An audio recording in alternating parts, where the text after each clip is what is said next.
Good evening, everyone. My name is Judge Abbey Romanek. I'm Vice President of the Illinois Holocaust Museum and Education Center. On behalf of our CEO, Susan Abrams, and the Board of Directors, staff, and volunteers, I am thrilled to welcome you to tonight's program in honor of the 100th anniversary of the passage of the 19th Amendment. In just a moment, I have the honor of introducing tonight's distinguished panelists, including the dedicated leadership of the Women's Club of Evanston and Women's Vote 100 Evanston, who have made tonight's event possible. At the end of their presentations, we'll take questions through the Q&A box. If you are new to Zoom, please hover your mouse over the bottom portion of your screen. There you will find the Q&A function. Please ask your questions by typing them into the Q&A box. We will answer as many questions as we can, but may not get to all of them. And now, tonight's program. First, I'd like to introduce to you Lori Osborne.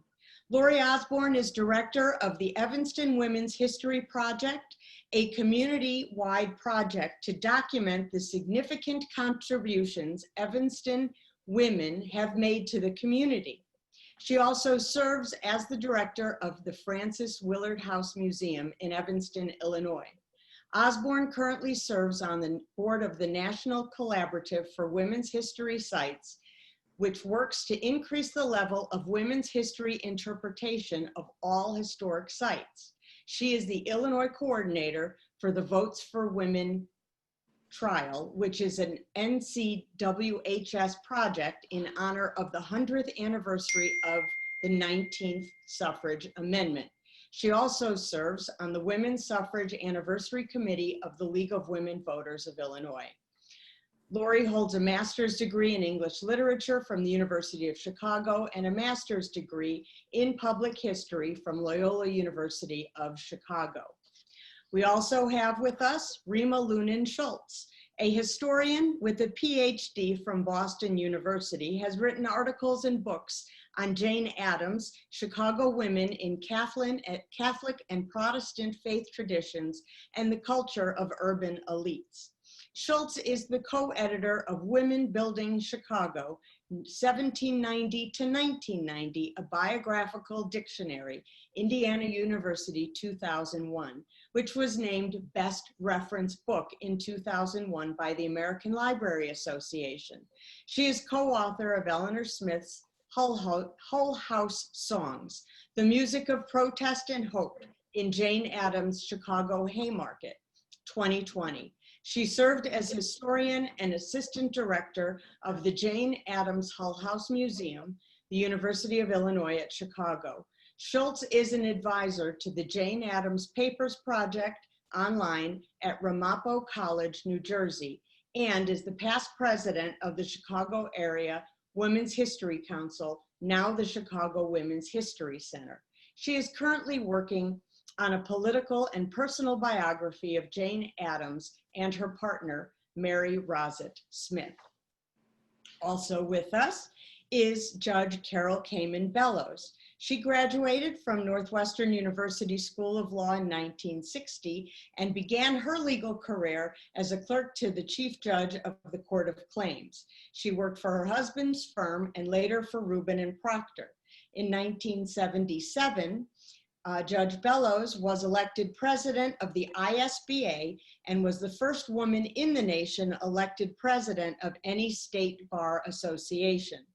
In 1975 to 1988, she was a member of the ABA House of Delegates. She was chairman of the ABA section on individual rights and responsibilities, where one of her committee members was Ruth Bader Ginsburg. In 1986, Judge Bellows was appointed to the Circuit Court of Cook County, where she was elected and retained for 32 years until her recent retirement in 2018. She was assigned to the Domestic Relations Division, where she was a team leader and acting presiding judge consisting of 43 judges. Judge Bellows has a huge list of awards, of which I'm not going to go into now, but the most recent is, recently there was a new award named for her, the Women of Influence Award named by the ISBA. Finally, we also have Laura Fine, my state senator.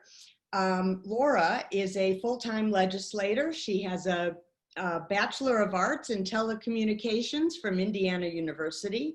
She has a Master of Arts in Political Science from Northeastern University. She's a graduate of the Illinois Women's Institute for Leadership, the Bohe Institute for Legislative Leadership and Development, and an Edgar Fellow and Henry Tull Fellow. She's a member of the Legislative Committee of the Interstate Insurance Product Regulation Committee and the Executive Committee member of the Great Lakes Legislative Caucus, Emerging Adult Justice Learning Community, the Kiwanis Club of Glenview and Northbrook, the Rotary Club of Glenview Sunrise, the Glenview Glencoe League of Women Voters, a former journalist, former instructor at the Northeastern Illinois University, and former Northfield Township clerk. She is married and has 2 amazing children. So with that, I'm going to turn this over to Lori Osborne to get us started. Thank you. Thanks, Abby. And that's an amazing group of women. And I'm so excited to hear them. And I think everyone who's with us tonight is going to really enjoy hearing their thoughts. I want to go back to take a minute to go back to what has gathered us here, which is the 100th anniversary of the 19th Amendment, as Abby mentioned. And this anniversary is particularly meaningful to 2 of the partners who have brought us together tonight, the Women's Club of Evanston and the Illinois Holocaust Museum, and for 2 of the 2 women who are connected, at least right now at the Illinois Holocaust Museum, one of whom all of you I'm sure are going to know, Ruth Bader Ginsburg, and one who you may not have ever heard of, and her name is Elizabeth Boynton Harbert. So I'm going to take us back for a minute and just talk a little bit about Elizabeth Harbert. Elizabeth Harbert, in her later years, founded the Women's Club of Evanston. But before she founded the Women's Club, she was one of the most prominent of Midwestern suffragists. She was involved in the Indiana Women's Suffrage Association. She was involved in forming the Iowa Women's Suffrage Association. And then when she comes to Illinois and settles in Evanston, she helps to form the Illinois Women's Suffrage Association. And in Evanston, we know her as the founder of Evanston's first suffrage organization. She called it the Pro and Con Club, and it was the place where people were to debate whether or not how they felt about suffrage, and it would be open for discussion. But Elizabeth Boynton Harbert is one of those many women in the suffrage movement who hopefully we're all learning something about, whose stories are lost, or not lost, but sort of have hidden away, and take some work to recover them. And that's something that the Women's History Project in Evanston has worked hard to do. Harbert, in her work for suffrage, really was about creating a world where women were involved in the public life of their communities in really different ways than what was considered proper at the time or appropriate at the time, and expanding that world for women.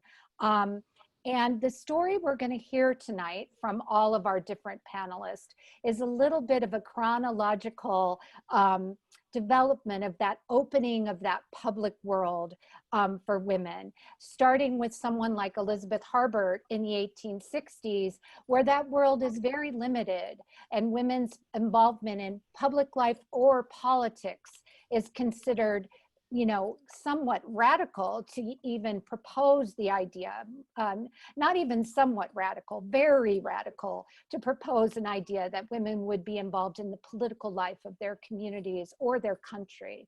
And then the gradual opening of that world for women is what we're going to be talking. So what we're going to do tonight is really go chronologically, letting each panelist kind of talk about their experience, their understanding of women's lives in the political world, and what it was like in these times, what it was like for women who were the earliest attorneys in their communities, and who got involved, got educated, learned the law, and used that knowledge to change laws.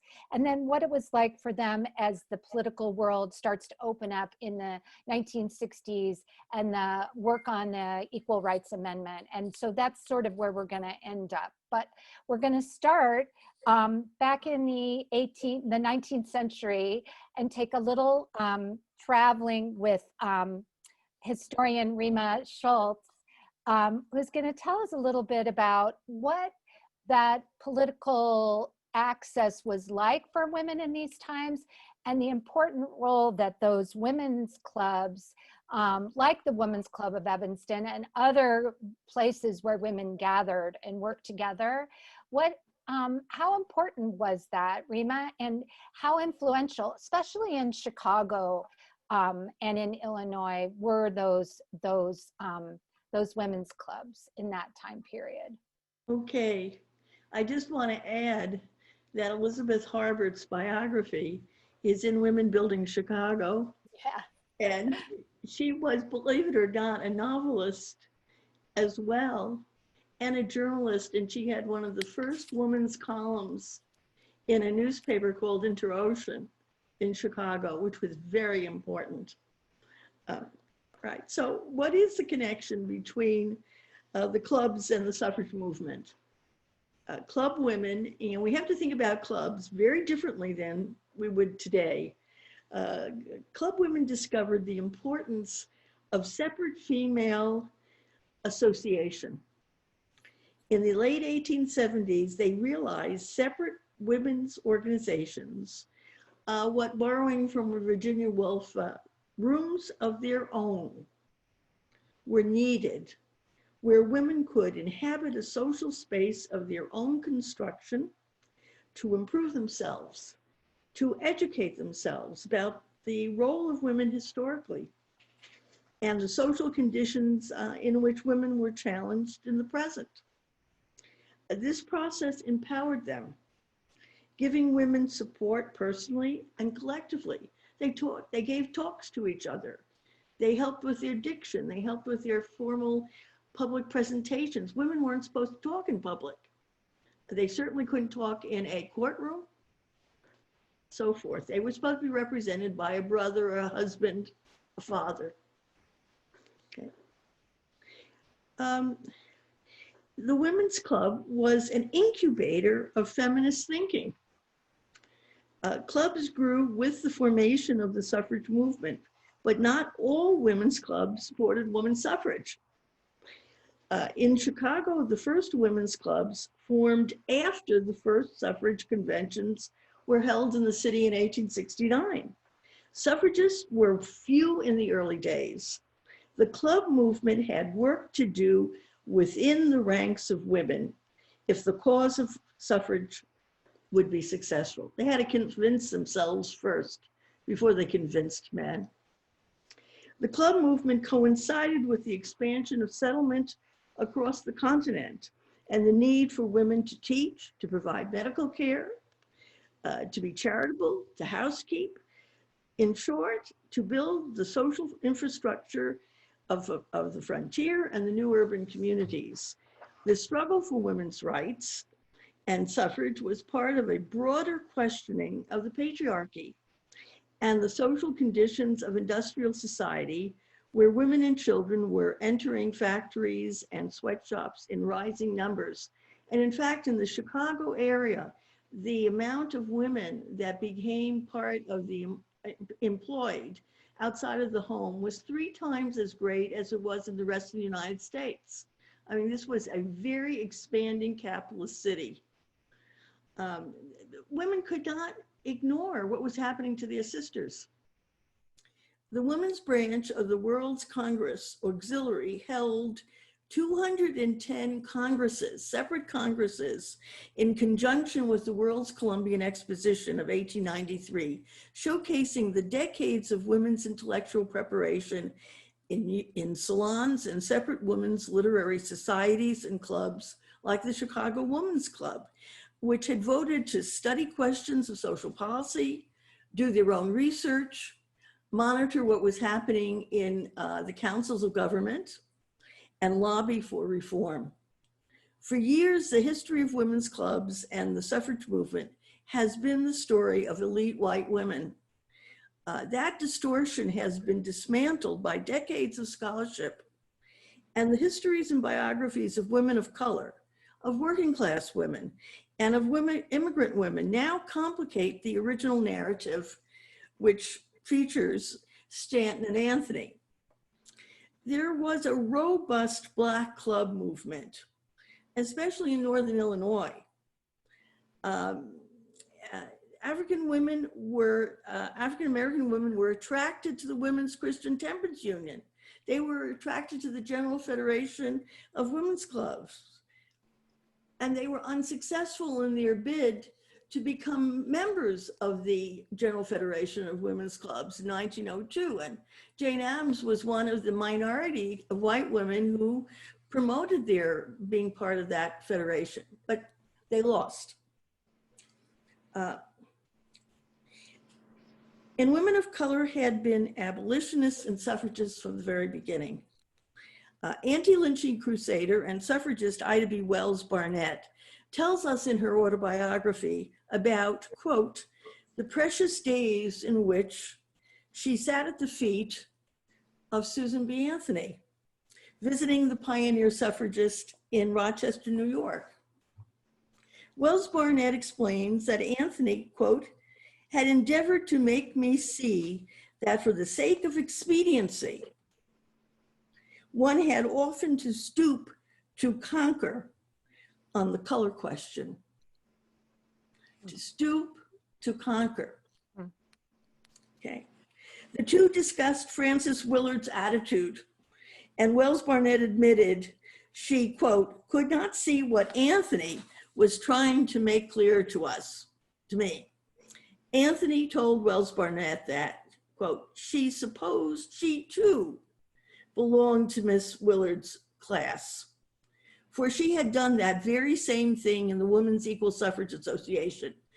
When the Equal Suffrage Association went to Atlanta, Georgia, knowing the feeling of the South with regard to Negro participation on equality with whites, Anthony said she personally asked Frederick Douglass, her colleague and friend who had been at Seneca Falls in 1848, she asked him not to come.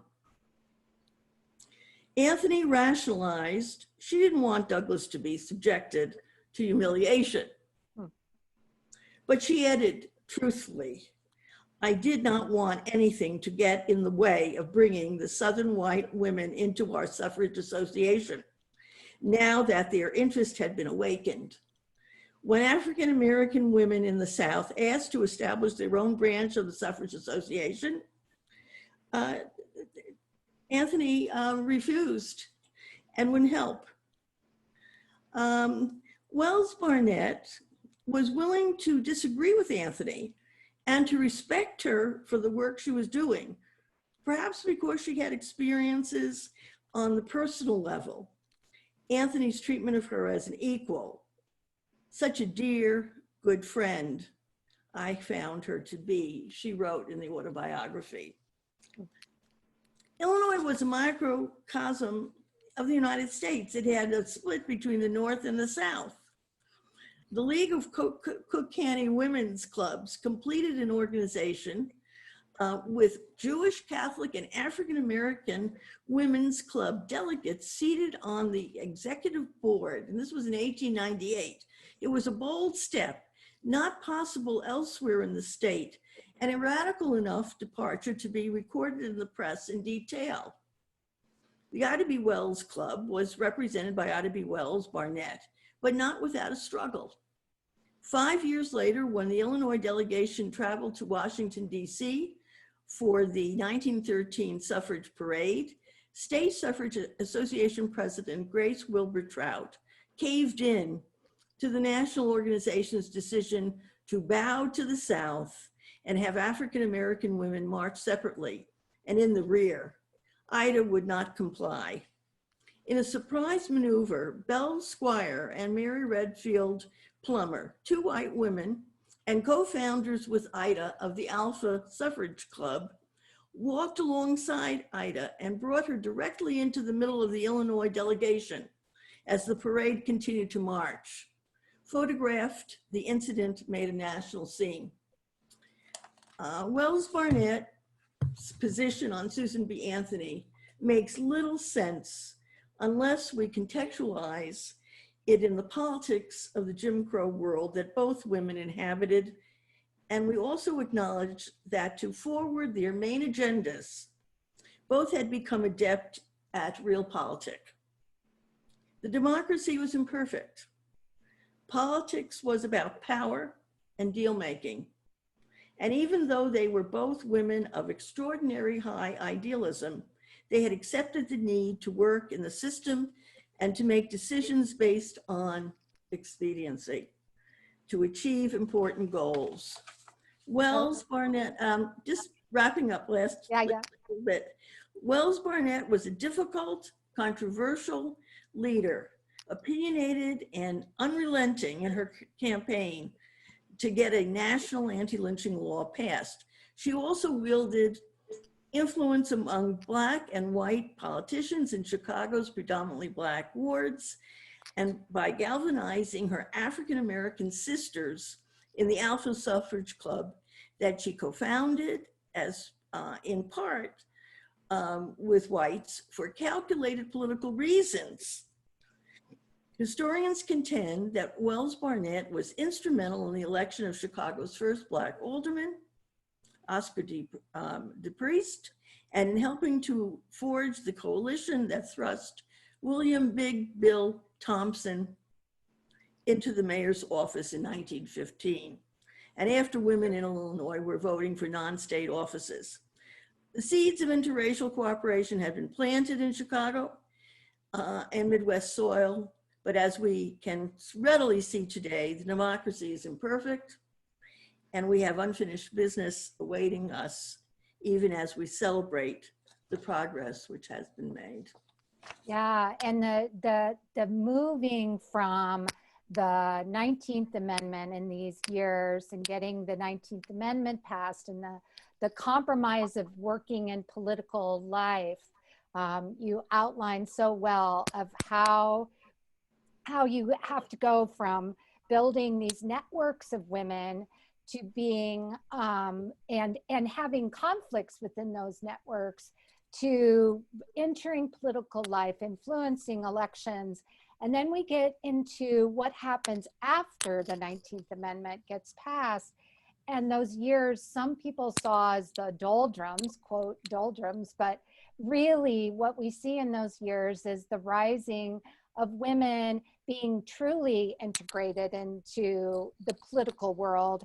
And right after the 19th Amendment passed, we start working on the Equal Rights Amendment. And the Equal Rights Amendment, I think, dates from 1922 is when it's first proposed. And of course, we know what it took so many years of working on that.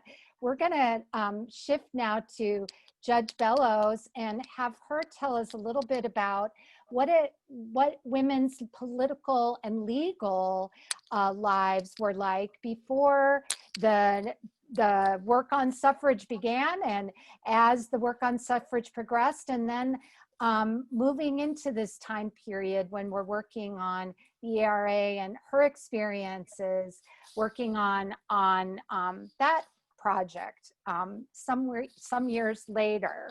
So Judge Bellows, I'll turn it over to you. Thank you. Well, women started with our nation really at ground zero. The notion that men and women stood as equals before the law was never the original understanding. Thomas Jefferson said, were our state a pure democracy, there would still be excluded from our deliberations women who, to prevent deprivation of morals and ambiguity of issues, should not mix promiscuously in gatherings of men. When John Adams went to the Constitutional Convention, his wife Abigail beseeched him to remember the ladies.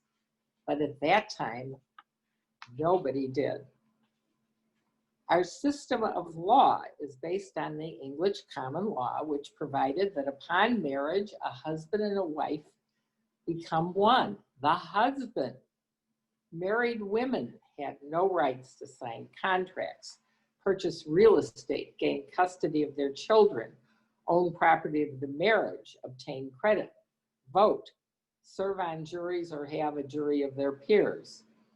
They were not even protected from domestic violence, including rape and often murder. In the Ruth Bader Ginsburg exhibit at the museum, it mentioned that her mother could not start the business she wanted to start because her husband wouldn't sign the papers for her. Women could not get a higher education until 1833, when someone decided society needed cheap teachers. They were too delicate to practice law, medicine, or become ministers, but never too delicate to work in sweatshops or plow the fields.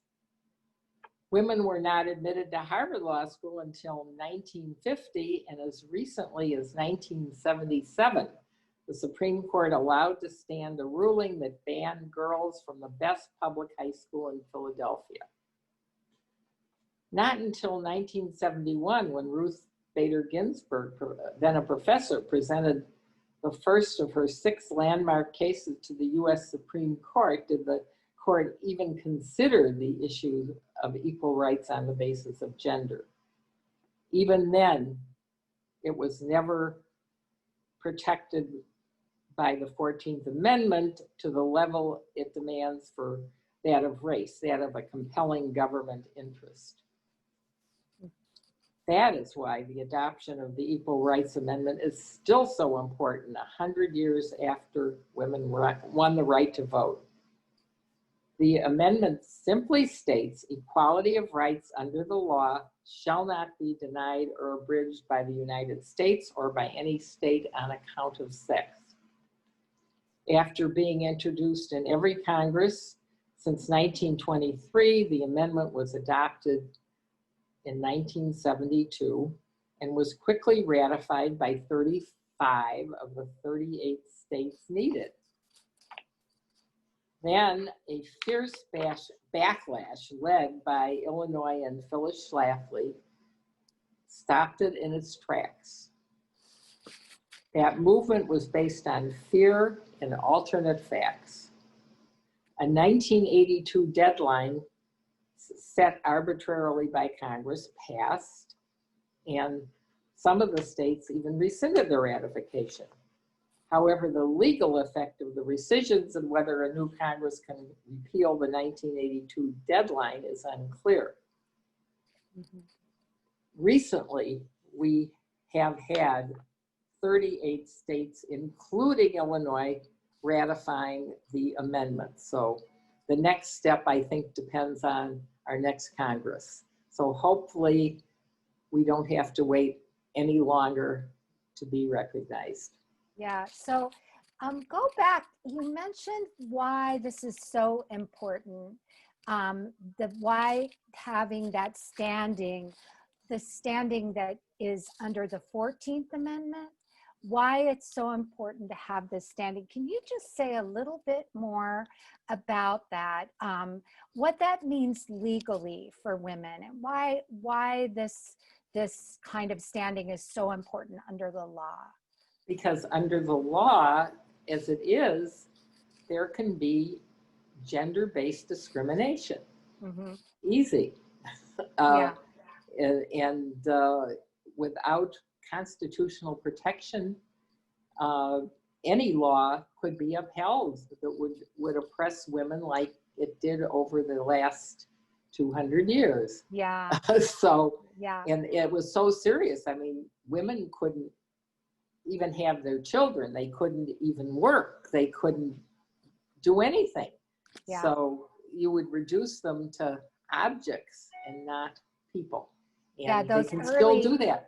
It still That can be early done work virtually. that early work on legal status and chipping away at each one of those laws was very important. But then there's the same argument that was made about the suffrage amendment. You know, there's partial suffrage and chipping away at suffrage. No, we need an amendment that covers everything. Yes. The same thing is true for the ERA. So Carole, Absolutely. you were involved. I've always found it really interesting because Illinois was the first state to ratify the 19th Amendment, and it was the state that halted in its tracks the progress of the Equal Rights Amendment, and you were directly involved in those years. I think we have even something that that is from that time. It's the other document, Wendy, that you're sharing. And this one we want to see too. But Carole, maybe talk about what it was like to be in the middle of that fight yourself. There's Carole. What year is this from, Carole? This 1978. Yeah. And so talk a little about being in the middle of this and what it was like and why you felt so strongly about it, maybe for a couple of minutes, and then we'll go to Laura and she can tell us about the recent fight. So. Oh, yes. Well, we were so hopeful in those years because it looked like it was moving. And then, as I say, we had this tremendous backlash. And I was one of the people who, I was very active at that time in the organized bar. And the organized bar, the American Bar Association and the Illinois State Bar Association supported the amendment. And I did appear in front of the Illinois legislature. George Ryan was the committee chair at that time. And the Illinois legislature, which was mostly men, and I think I appeared before them in 1982, right before the deadline was happening. Mm-hmm. And the legislators were not interested in this because what was in it for them, frankly. And Mike Royko wrote a fabulous article, which I did find again, saying that we went about it all wrong. We were trying to educate people, trying to be good government people, and that was not how, at that time, you approached the Illinois legislature. Yeah, playing the political game and having to work, you know, regardless of whether your argument is right and best, you've got to, you know, you've always got to get into that political culture once again, you know, and make the case that way. I didn't care because there was nothing in it for them. Yeah. I'm sorry to say that. And I think we have a very different legislature now. Yeah. And I guess we'll be hearing from our Illinois legislator very soon about that. Why don't you tell us a little about that letter, though, that we first saw on the screen, and connect this to Ruth Bader Ginsburg, who's the exhibits at the museum right now. Yes, well, Ruth was on my committee for the American Bar Association, and she wanted to make sure that the organized bar got behind the amendment, which it did, but she had this wonderful letter, and she had all kinds of exhibits that she had, and as I say, the organized bar has always supported the Equal Rights Amendment. I'm very proud to say while that. She's at Columbia. Yeah. Yes, while she was at Columbia. Wow. Well, that is a wonderful artifact of personal connection. Have something with her signature on it. I am an archivist at heart, so I love looking at old documents. But why don't we move ahead to Laura and Senator Fine? Why don't you tell us what it was like to be involved in this recent fight for the ERA in Illinois, and what kind of arguments were being made by the opposition, even in just 2 years ago in 2018, And what tactics worked in that environment, in this time period, moving us 40 years ahead or so? Well, first of all, I have to thank all the women who came before me, because we have stood on your shoulders. You have paved the way for us. And I was fortunate to benefit from all the work you did, because I was able to hit the green button and vote yes and see the ERA pass in Illinois. And that did not happen in a silo. That was years and years and years of work. So to all the women who came before me, thank you, because I am where I am today because of you. And the question is, how did we get it passed in Illinois? Well, since Judge Bellows testified before the Illinois legislature, it has changed quite a bit. We are now almost 36% women. So if you were to, look at a wall of pictures of the Illinois legislature over the years, you would see how diverse we are now and how many more women. That being said, we're not going to be done with that until our percentage of women in the legislature reflects the number of women we have in our state. And there, I believe, is only one state where women have the majority of the legislature, and that would be Nevada. So that being said, yeah, we have a long way to go, although we are getting there. The arguments that were against the ERA when it came to my committee, in the Human Services Committee in the Illinois House, were really, I had to scratch my head. Because there were some arguments that just didn't make sense to me. And they were the same arguments that were discussed year after year after year. There was really nothing new.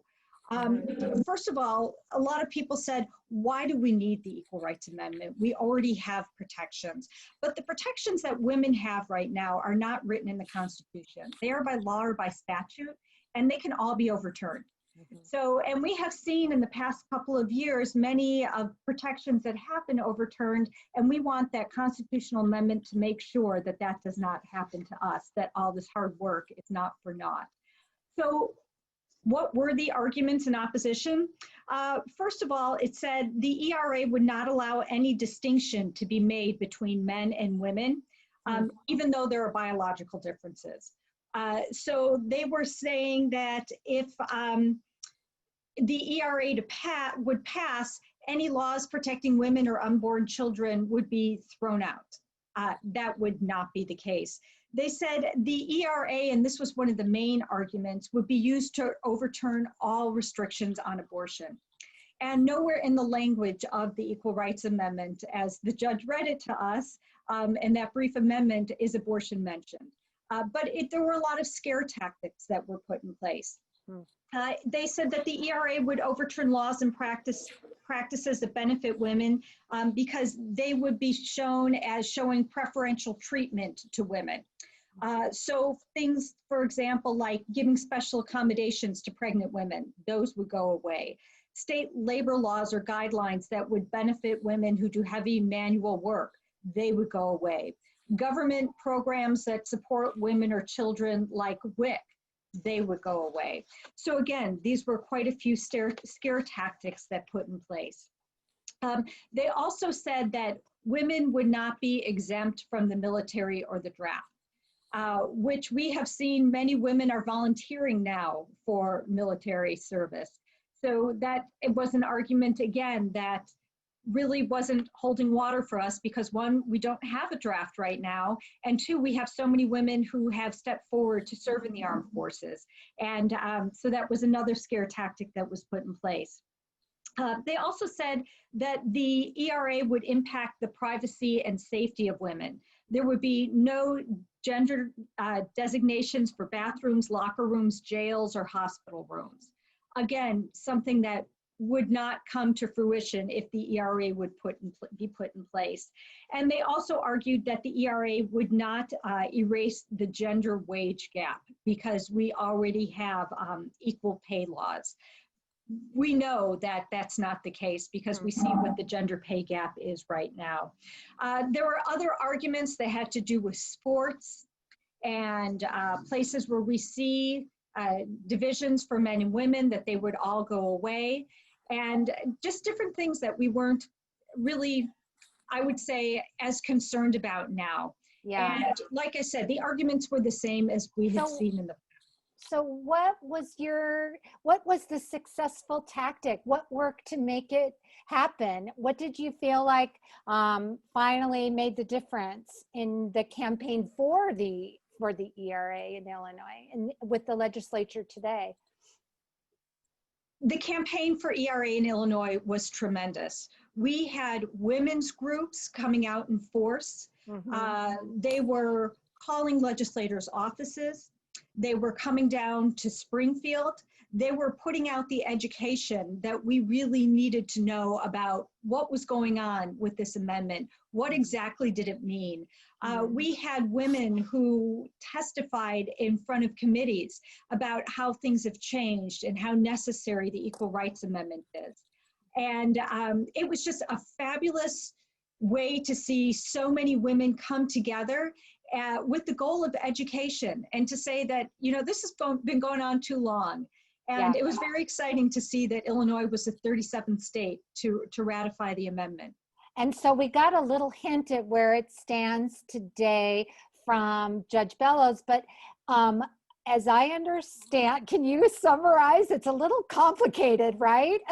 Where we are, but I think it's now in the United States Capitol to sort out. Is that true, or where do we stand?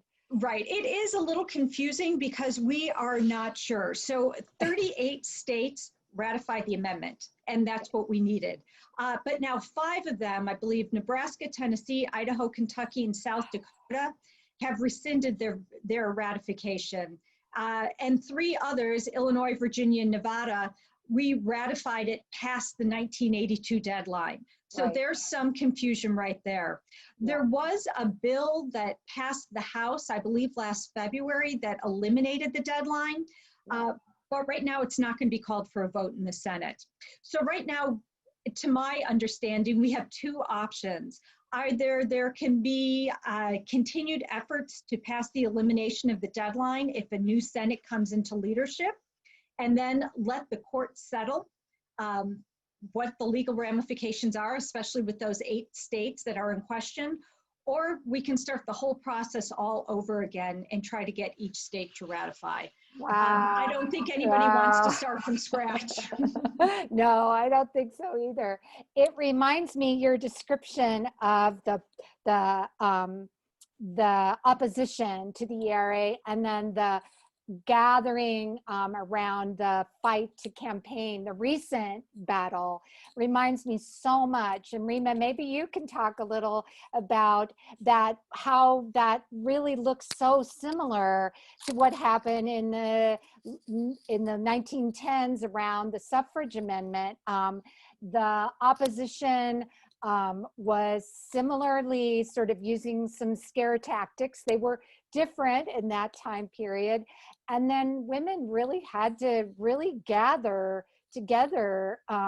And Illinois sort of formed an interesting coalition around fighting for the 19th Amendment. It really looks similar from one time period to the other. Well, what surprises me is the lack of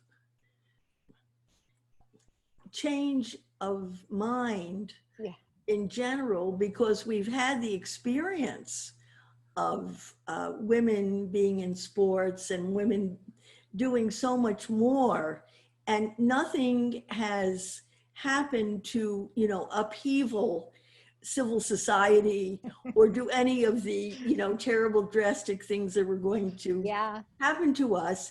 We've had marriage equality, same sex and so forth, and all of these things have strengthened the value system of the Abrahamic, I'm not going to say the Judeo-Christian, because the 3 Abraham religions that are basically what we're about in this country, family structure and things of this kind. Women are still reproducing, you know, so it seems like the idea that we can't make this happen and make it clear gets back to, I would say, something that's even more absurd to me in our history, and in a way never got sorted out directly, and that is child labor prohibition. Why would anyone in their right mind think that we shouldn't have child labor prohibition and compulsory education? I mean, why was this such a divisive, yeah, endless battle? And it went on longer than suffrage for women. And in many ways, we're undermining it constantly and putting codicils and little things on, you know, farm areas, you know, because the children have to go and work in the farm, blah, blah, blah, and all this sort of stuff. And part of it has to be something about both sides of the equation. What have we not done to make women feel competent and autonomous enough to say they can live with equal rights? Yeah. And that it's, yeah, the argument that you give one thing and the whole structure is going to collapse is such a common rhetorical strategy. And it becomes this idea that women, once one thing happens, the whole system of the family and all of those things is going to disappear. It just doesn't prove true. And practically what the adjustment was after 1910 was to domesticate the concept of equal rights, in essence, to make the argument that it was precisely because of the womanly need to cleanse and purify and domesticate this foul, rotten, corrupt political system we had, that women should vote.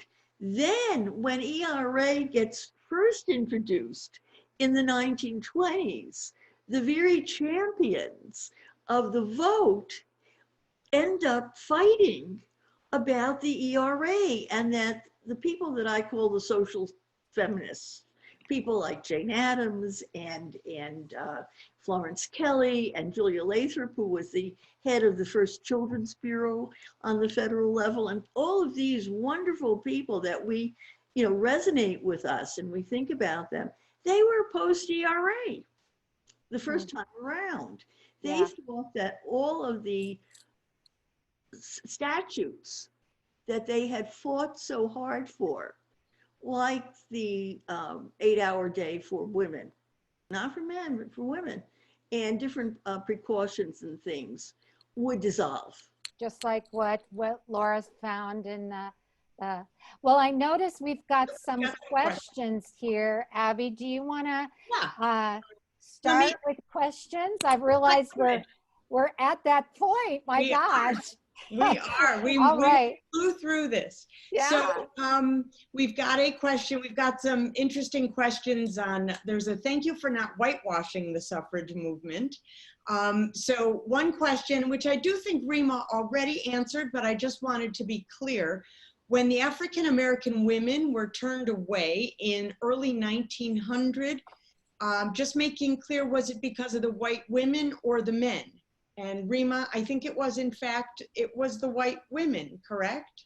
Correct. And we were talking about this general federation of clubs. And the Black women, mostly from Massachusetts, were saying, we want to federate our all-Black club to be one of the clubs in the general federation.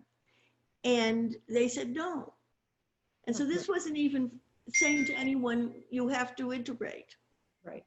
Well, and so the other part, so then we have another question that actually moves right along in there that Carole and I had spoken about, because Carole, so then there was another question right along that same line, because it says, how does the women's movement look today? And is there more work to be done to be inclusive?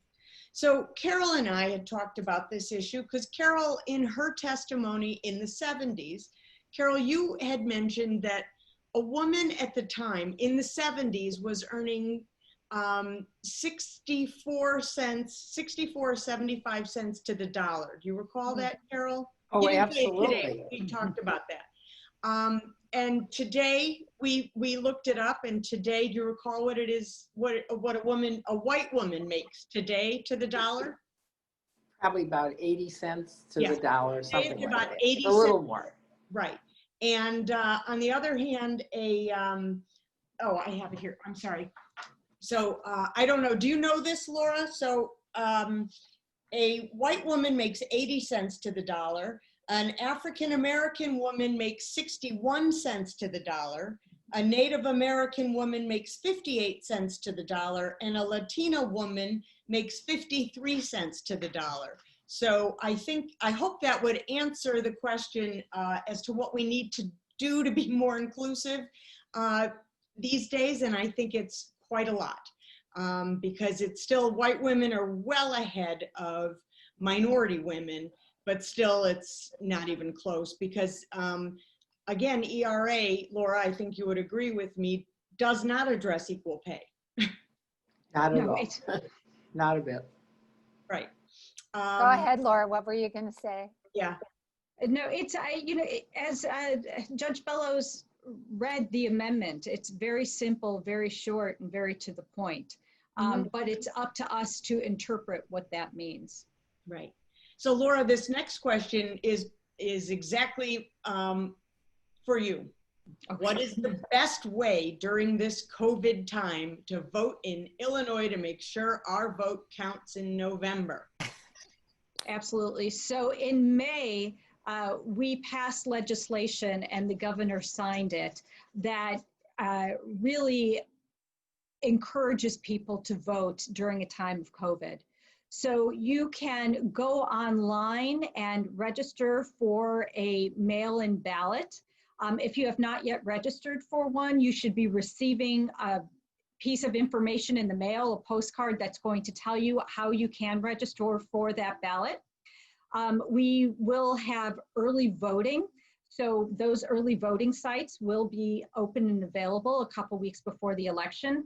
But what's so important in Illinois also, because many people are afraid with what's going on with the post office and there's a lot of uncertainty, we are going to have ballot boxes that are placed at many of the early voting sites and in some other places. I haven't seen the map yet where they're exactly going to be placed, but we'll find that out soon. So you can drop off your mail ballot into that box and be rest assured that that ballot will be delivered.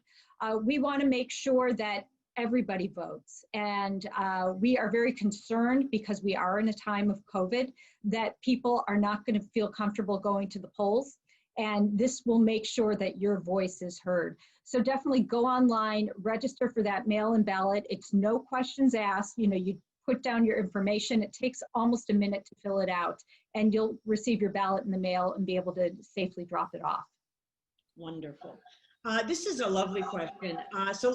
Laura, since I'm talking to you, let's start with you. I'd like to hear from each speaker what we can do to unite women in the U.S. to understand that we cannot continue to divide women along generations, race, economic class, etc. Where do we go from this moment?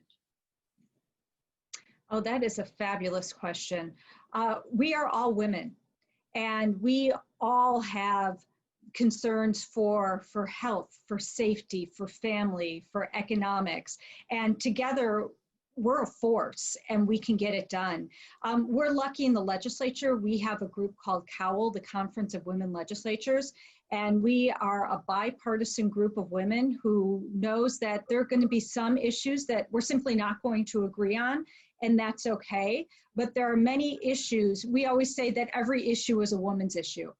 And those issues that are important to the entire group, we really work towards finding that equality.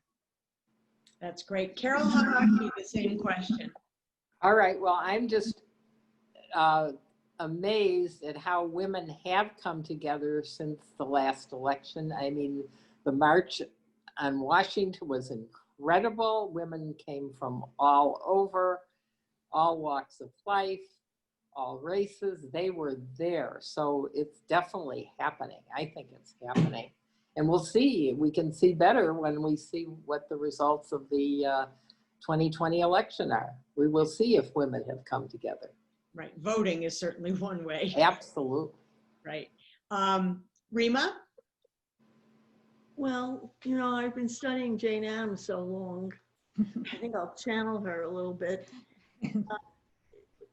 Anything we have as an individual woman in our family and in our life, any goodness, any good fortune, is only as good as everyone else has for their loved ones, for their beloved community.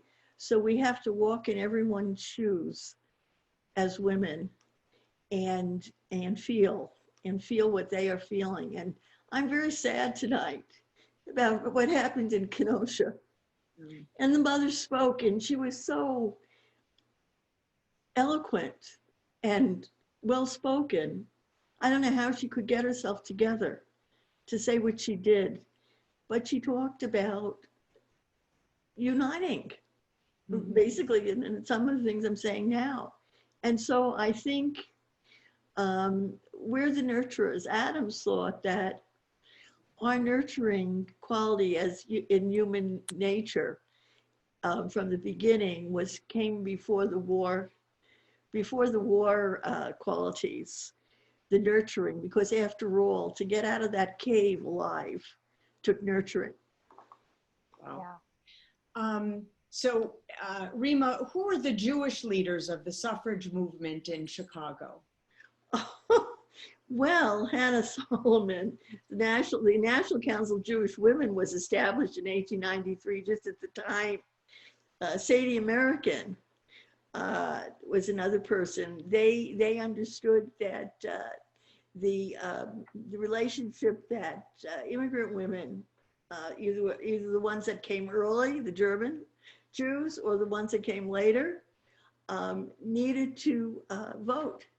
And so the National Council of Jewish Women, which was really catalyzed by the club movement, was the first time that essentially Jewish women got together, not as an auxiliary of a synagogue or a temple, but in their own right to read and think about what the moral and ethical precepts were and to take action. So those were two, but there were many, and there were many in every community, in the Czech community, in the Polish community. I mean, it was astounding to me when we did Women Building Chicago. A man whose name I won't mention said to me when I started the project in 1990, I'm still always in the 19th century, but in 1990, I started the project and I said, I'd like to write a grant from your institution, which will be nameless. And he said to me, and you're just going to put women in the book? And he said, are there enough? I have a database of 5,000 women who we might have written about. Wow. And we whittled it down. It was 10 years of research and work and thinking over what we could write about, not what actually had happened, because much more had happened, but what we write about. Right now, I'm working on Belle Squire, the white woman who got in line with Ida Wells. I'm writing for her, a nice her story man. is not very well known, so that's great. Not very well known. Yeah. And she had this idea of no vote, no tax. Mm-hmm. And there was a line of suffrage people who took the position and the argument, if you're going to tax us, you better let us vote, which was, of course, the American Revolution. Right. So that was her shtick. And she was a kind of an independent thinking woman. So I'm writing about her. Yeah. And so here's another, so there's a couple of quick ones because we're really running late and I do want to be cognizant of the time. Do drop-off ballots need to be stamped? No. Oh, do they need to be time stamped? Drop-off ballots. No, you should do it early. Yeah, they, I would assume that the ballot boxes will be out there through Election Day. Right, just have them there by Election Day. And it says, can you just mail the ballot back via the mailbox? Of course Yes. you can. Okay. Yeah. And then there was one other, do you think the pandemic of 1918 motivated the suffrage movement in the importance of women in America? And what may be the similar factors from our current pandemic? Yeah, there was a lot of connection between the pandemic and health issues. It affected the suffrage movement. The campaigning had to change. They had to wear masks. They debated about wearing masks. It's kind of, wow, we come full circle 100 years later. Yeah. Yeah, it's interesting. It is interesting. And then the final question, yes, your signature does have to match your signature on your registration form. That says, what about signature? It does have to match. So, right on the ballot, correct, Laura? The question is, what about signature? Does it have to match your registration form? It does, but they have, in the new law, it's set up in such a way that you will be given pretty much the benefit of the doubt if everything else matches. Okay. So I think that is our time. People have raised their hands. I've been putting in the ballot in the chat box that you needed to write the questions in the question and answer. So I can't thank everybody enough. I think we've gotten so much information out in such a short period of time. So maybe a couple people may be willing to hang out for a couple more minutes if there's more people that want to put a few more questions in the question and answer. But for those of you who can't stay, I want to thank you all so very much for attending. And I do just want to make a couple more announcements before we end, which is to please take a moment to fill out the survey for tonight's program. The link is in the chat box. The survey helps us know how we are doing at the museum and gives us important information to share with our funders. It is https://www.surveymonkey.com, etc. It's in the chat box. Also, the museum is now open Wednesday through Sunday, 10 a.m. through 5 p.m. with the last entry at 4 p.m. Wednesdays are now free days through the end of the year. Remember, no matter which day you plan on attending, reserve your tickets online before arriving at the museum. The RBG temporary exhibit is open and extended through January 3rd. Virtual tours are also available through the website. If there is time, please mention. There is time. So I am mentioning there are several fabulous upcoming exhibits and events listed on the museum events page. So that link will be in the chat as well. We do have lots of great events coming and tremendous new temporary exhibits. Please become a member of the museum if you can, and just be part of our museum family. We do great work. If there are any more questions, I am seeing a few more. So if anybody would like to stay for a moment, that would be great. And for those of you who can't, again, thank you so very much for attending. This says this Thursday is the last morning for virtual Ruth Bader Ginsburg. I think there will be more. Nope, we are switching to twice a month starting in next month. So check our website. Okay. And we'll be there. We'll be there. Okay, there will be more. And then Laura, middle initial or middle name, it says must be part of signature if that is how you originally signed. Is that right? I would have to double check on that. If that's how you originally signed, I would assume, but I would have to double check. Okay. And I guess that really is it. So, and then it says, Carole, would you please share your letter again from RBG? I want to take a picture of it if possible. Wendy, can we share that real quick? One of the things I want to encourage, Okay. if you're looking for voting information, there's really good information. The League of Women Voters of Illinois is a great source of information of all sorts of things. So, And the League of Women Voters of Evanston was very involved in helping to plan all the anniversary things too. So, and I know Laura, I heard you're a member in Glenview. So yeah,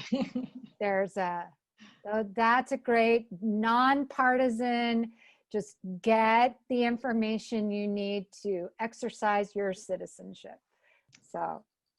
Great. And somebody indicated there's a webinar tomorrow on African-American women in the suffrage movement. Yep. At the Newberry is hosting.